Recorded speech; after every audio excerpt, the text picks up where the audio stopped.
Welcome to the Fisher News Show of 2016. I'm Owen and I'm here with our newest reporter.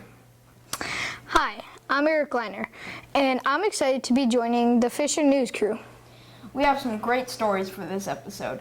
First, Melena Hoyt takes us into the mysterious Fisher attic, and Sidney Harrington talks with Ms. Cody about this year's fall musical. Frankie Crane tells us about the big teacher switch that happened this year, and Luca Biddle explores the new solar array on the roof.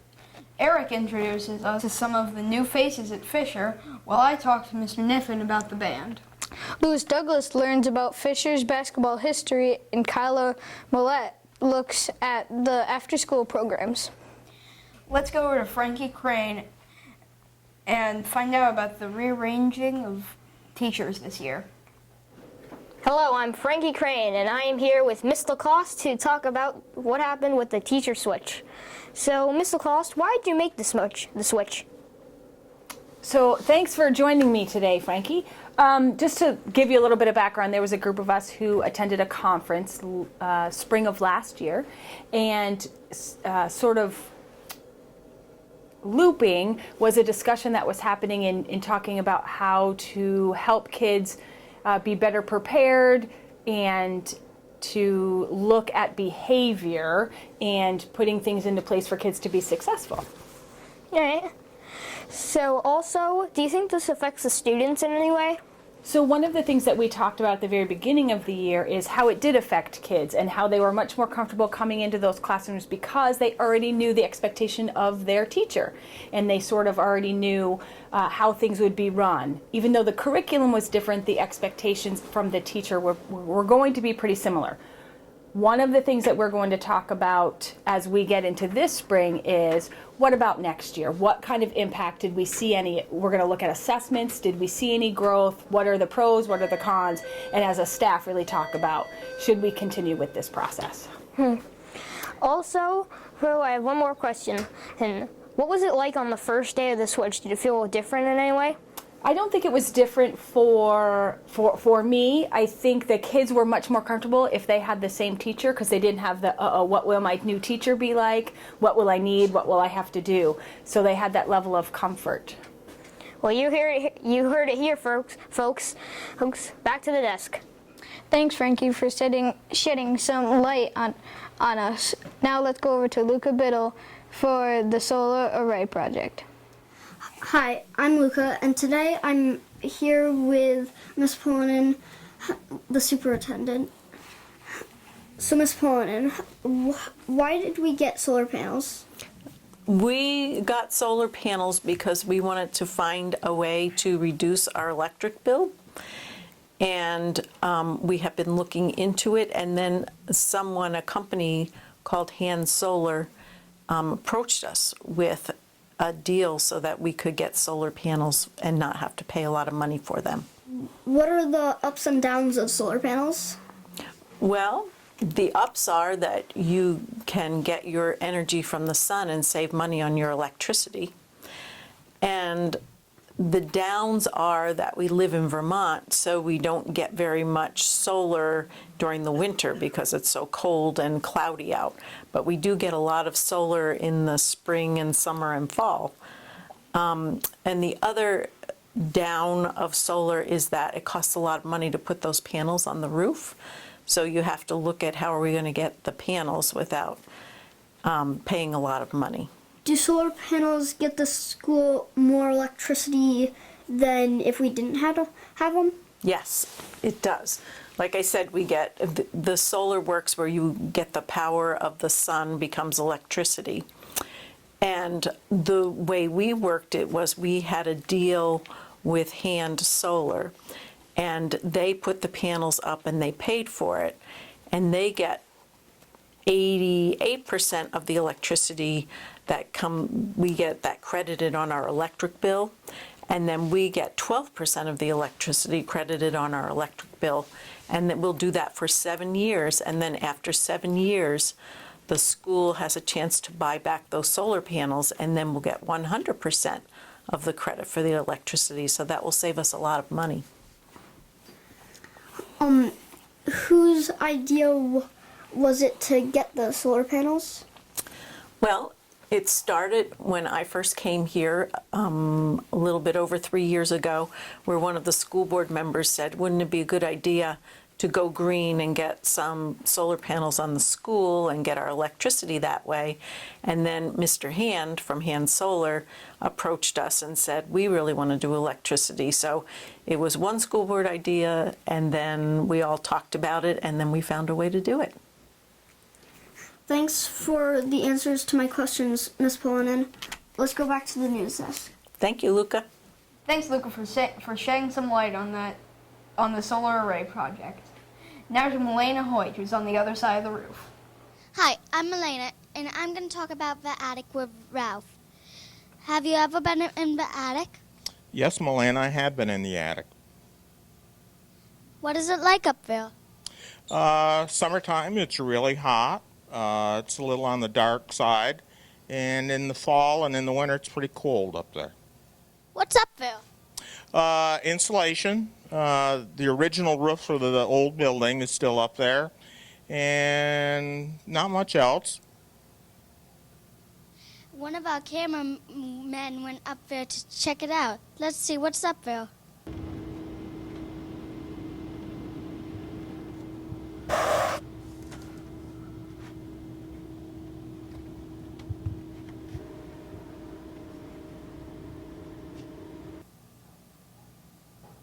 Thanks, Milena. It was good to finally see what's in the attic. Now let's go over to Sidney to talk to Miss Cody about the Fisher Fall musical. Hi, I'm Sidney Harrington. I'm here, and this is Cody. And she is going to be doing the Pied Piper. So when you did all the auditions, and you picked Kale for it, why'd you pick him? Was there something special about him? Yes, he was very animated when he was auditioning, and some of the kids can be very timid and shy during auditions, which is understandable. But Kale was nice and loud, he was enthusiastic, and he had a really good voice, and so that's why I chose him to be the lead. Like his sister. She was mostly the She lead was. too. Have you done this play before? I have. I did it 14 years ago, but so it's been a long time since I've done it. Have you changed any of the songs to make them more nowadays, or have you let I didn't change any of the songs. I changed sometimes a little bit of the play. Sometimes I add some lines. If there are students who they didn't want a big part, but they want maybe just a line here or there, I'll add lines to the show, which I did in this case. So that's kind of neat, so that if they want a part, they get one. Was there someone that shocked you that you were gonna pick them for being a lead? Actually, yes. There was one person in particular that really surprised me, and she came to me the other day and said, I really was surprised that you gave me a lead part, and I was really happy. And I said, well, you earned it. And I said, somebody always wows me at their auditions, and she was the one who did. Who was it? It was Molly Millette. She's only in 3rd grade, but she was amazing. So she's more of a new person to this. Absolutely, but very serious about it too. Let's go back over to the news desk. Thanks, Sidney. This year's fall musical looks like it's going to be great. Now over to Eric, who talked with some new kids this year. Hi, my name's Eric Liner, reporting from Fisher Monthly News, and I'm here with some of the new kids or new faces at the school. Hi, what's your guys' names? How was your first day at Fisher, and what was it like? Hi, my name is Katie, and my first day at Fisher was pretty good. I was nervous at first, but hey, it was awesome. All right, thank you. My name is Hogan, and my first day was really awesome. I got to make some new friends. Hi, my name is Elizabeth, and my first day at Fisher School was pretty good. I made some new friends, and I was really excited about it. All right, that's great. What was different about this school from your other school? I used to go to Molly Stark. It was different because we actually had 2 playgrounds. Thanks. What I like about the new school, I went to Manchester Elementary, that this school's a lot more stuff to do here, and I like it. All right, Elizabeth? Oh yeah, my other school was different, a lot different. The cafeteria here was much bigger, and there was a lot more stuff to do here than over at my other school. All right, thanks. Now, back to you at the news desk. I know firsthand about what being a new kid feels like. Now let's go over to Lewis Douglas to see what Fisher basketball history is like. Hi, I'm Lewis. I'm with the Fisher News Show. Today I'm with the high school athletic director, Miss Hoyt. So Miss Hoyt, have the high school ever won a basketball title? For boys or girls? For boys and girls. Right. We have won 15 of them actually. So there they are, all 15. And here are all the game balls from those games. And up here was the first time the boys won 3 in a row. Wow. All right, right up there. And then this is when the girls won their 3 in a row. All right. And then the trophies are right over there that the VPA gives out every time we win. So those special trophies are over there, and there's a couple in there.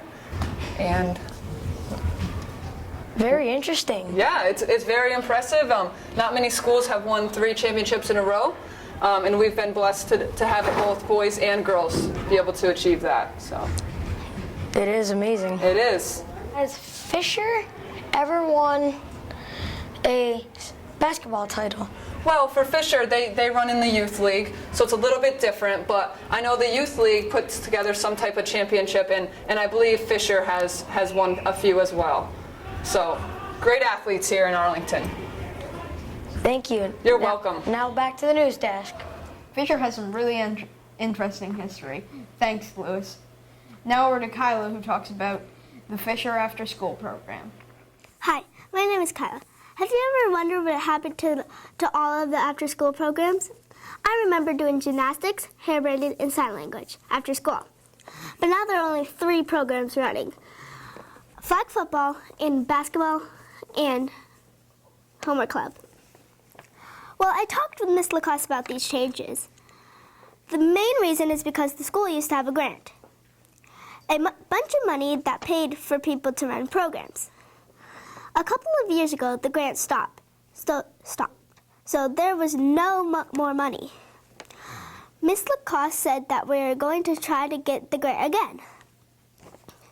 I also talked with Mr. Cummings, who started the grant 8 years ago. He said the school got $500,000 to spend over 5 years on the after-school and summer programs. It was hard to get it started, but the kids and parents seemed to like it. Let's hope Miss Lacoste is successful and get the grant back again, so we can have more fun after-school programs. Back to the news desk. Thanks, Kyla. Owen heads up the hill to talk about the band with Mr. Kniffen. Hi, I'm Owen Evans, and I'm here with Mr. Kniffen. And today we're going to be talking about the band program for Fisher School. So, Mr. Kniffen, how many kids are doing band this year? Quite a bit. We have most of each 4th and 5th grade class. Yeah, so a big group. I'm really excited about it. How many different instruments are being played? We have a lot of wind instruments. We have saxophone, trumpet, trombone, oboe, flute, and we also have a lot of percussion instruments, bells, snare drum, drum set, and we have a lot of guitars as well, and keyboards, so quite a diverse group. What songs are you playing for the concert this year? Well, we're kind of composing a song right now. Each class is composing their section, and then we're going to combine it to create this grand symphony. So it's going to be pretty epic. Cool. Back to the news desk. Well, folks, that's our show. Thanks for joining us. Now I leave you with the little first graders singing the 911 song. If you need